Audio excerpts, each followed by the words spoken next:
You've hit Beltline Construction, brought to you by Calvin College Media Production. Here's your host, Grand Rapids personal trainer, Mighty Joe. Welcome back to another episode of Beltline Construction. I am Mighty Joe, your host, and today we're going to revisit core. A few weeks back we did some core training. This is really going to be our advanced program today now. Really the question is, why train core in the first place, really, right? The reason I like to address core with my clients is because it helps them get stronger, to be stable to do the exercise that really produce results. The squats, the lunges, powerful running sort of exercises, sled dragging, car pushing, all kinds of good stuff that really burns a lot of energy. This kind of brings the question around, though, what is the core? A lot of people, if you watch late night infomercials, may think that it means that it's sit-ups and crunches and all these muscles right in the front, your six-pack muscles, which we refer to as rectus abdominis.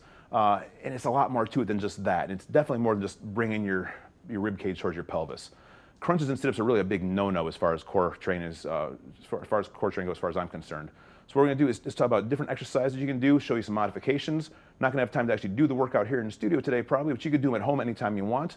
So you're going to learn from us. We're going to have Stephanie and Ben come in here and going to show us a few different things you can do as far as core training goes and how to get the most out of the time you have to train.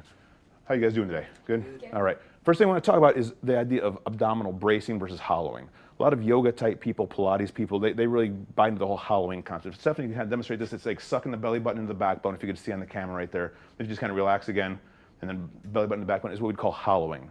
And it's not what we really want to do if you want to have a strong, solid, stable core. What we do instead is do something called bracing, which Ben will demonstrate, hopefully. And if you can imagine, I'm about to punch you in the stomach as hard as I can. You're not going to suck your belly button in towards your backbone. You're going to tighten up everything all the way around. Imagine it's like a pro wrestling belt or a boxing championship belt you have around your entire waist. You want to try to draw that in.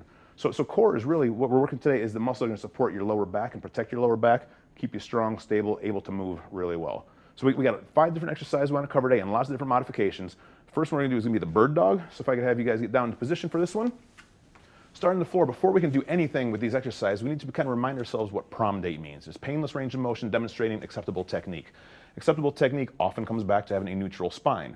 So to find neutral spine in this position, what we're going to have Stephanie do here anyway, so we're going to have her do a scared cat sort of posture where she really rounds her back over, and then we're going to go into sort of a sinking in position right here. And what we want to do is find the neutral point in between. So if you kind of feel out where your neutral is, and Ben's over here finding his as well, I'm hoping. So we got that there. So once we've got this position now, we could extend one arm and our opposite leg, and what we're going to do is hold this. And you may remember very early in this series, we talked about the 5 basic movement patterns that we have. We have our push, our pull, our twist, our bend, and our level change. And what these core exercises are is really going to be anti-bend and anti-twist. So we're not going to be challenging ourselves to do crunches a whole lot, though we do have a variation of that. And so we're looking good here. Good. Now I'll let Ben take a break and work with Stephanie here. And we're going to do is show a variation of this one we can do. Say if you can handle this really well, she's going to draw boxes while keeping her back really nice and tall here. So she's got the tall spine. She's going to draw boxes with her toe on the wall behind her and a box on the wall in front of her with her hand. And this is really a duration sort of thing we're doing. We're not doing for repetitions where we're going to count, here's 10, then we stop. We're trying to hold this for long term. We want to get stable and we have this sort of stability, strength. Good. And right now, I guess he's starting to kind of get a bit more curve in there, so we're going to call that a set. What we'll do with Ben is we're going to give a modification for this one. So assuming Ben doesn't have the strength to maybe hold himself in that neutral spine for a long time, we're going to use a ball as a prop. So we're going to put this right underneath his abdomen. And here he's got the good curve in his back.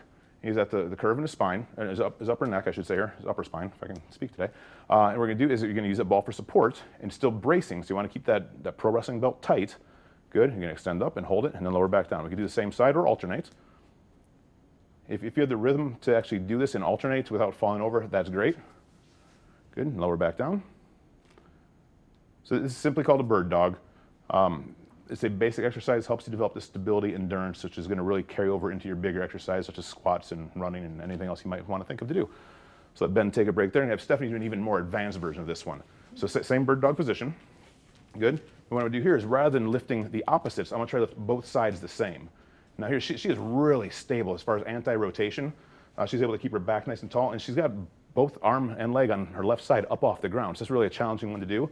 Here again, try to hold for 30 seconds, maybe as long as 2 minutes if you can. And she's laughing, so I don't think we're going to get 2 minutes out of her. But that's okay. Okay, so good. A couple of different things we can do here with these. So definitely use these ones at home, put them in part of your workouts. Don't have to do them at the beginning or at the end. Just when you need them is a good time to do it. And it's program design is really a bigger topic than we have time for today. But what we'll do next, we're going to flip over onto our backs. And I'll work with Ben here on this one first. We're going to do what I would call McGill curl-ups. named after Dr. Stuart McGill. He's a low back expert from somewhere up in Canada, I think Waterloo University. So we've got here, we're going to get sort of the traditional crunching position, but he's going to have one leg straight, one leg bent.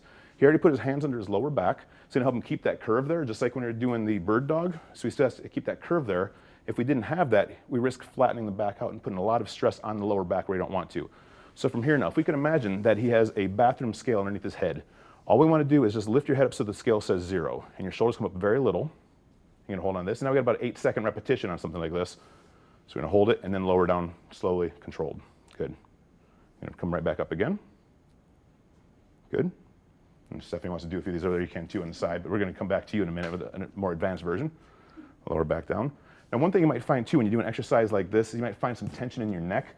What you can do is you can press your tongue against the roof of your mouth right behind your teeth, and it's going to help kind of stabilize all your muscles in your neck that are possibly tensing up on you right now. And lower back down, we'll get one more out of you. So we see that the bracing going on. His abs are holding tight. He's just lifting himself up very gently, taking the weight off the scale. Good, lower back down. Okay, now Stephanie's going to get the advanced version here. So she's just jumping for it, so she loves these moves, I know. She enjoys training core, and who doesn't really, right? So here she has her elbows up off the floor and doing the exact same thing Ben was doing, but now we're just a bit more intense because we're changing the whole position here as far as what we're working with. Good, and then lower back down for about 8 seconds. So we're going to brace, and then lift, and good. And we want to make sure we breathe once in a while too. I often say that brain cells and oxygen are like chocolate and peanut butter. We want to make sure they mix together. Good job. And after this, we're going to move on to a side bridge. So Stephanie cranks out one more of those or not? Okay, we're good. We'll start with Ben. And here we're going to do a very simple version, a modified side plank or a side bridge. So he has his knees bent, or his legs are bent, his knees are on the floor and his elbows on the floor. Same curve in his lower back, same curve in his neck. He's holding the position nice and tight. And again, this is duration that we're going for, not repetitions. What we're looking for is anti-bend in this one, because if he were to just relax, he would collapse and just bend onto the floor right now. And he's just holding himself nice and stable, and this is exactly what we're looking for. Again, that same 30 seconds to maybe 2 minutes or so as far as the repetition we're going to hold here. And then we're going to do it again on the other side. And jump over to Stephanie now. She's a fine-tuned machine and again loves all this core training stuff. She's going to hang on to herself nice and tall here. So she has her feet on the floor and her elbow on the other side. So she has a much longer piece of machinery to work against here. And gravity gets a little tougher, it seems, and you start to stretch yourself out like this. And if you really feel spunky, because I know how much you like core training, I want you to try to lift this foot just up off your leg, so now you lose some stability. Oh, and see right there, you can put your foot back down, because there she started to dip right down here on her hip towards the floor. So this is one thing that you can definitely work towards. And there's always modifications to every exercise. Every move should have several progressions and or regressions, depending on where you are and what you're able to handle. Good? Looking pretty good right here. Next we're going to move on to is a 2-point single arm dumbbell row. And what I'm going to do, I'm going to start with Ben on this one.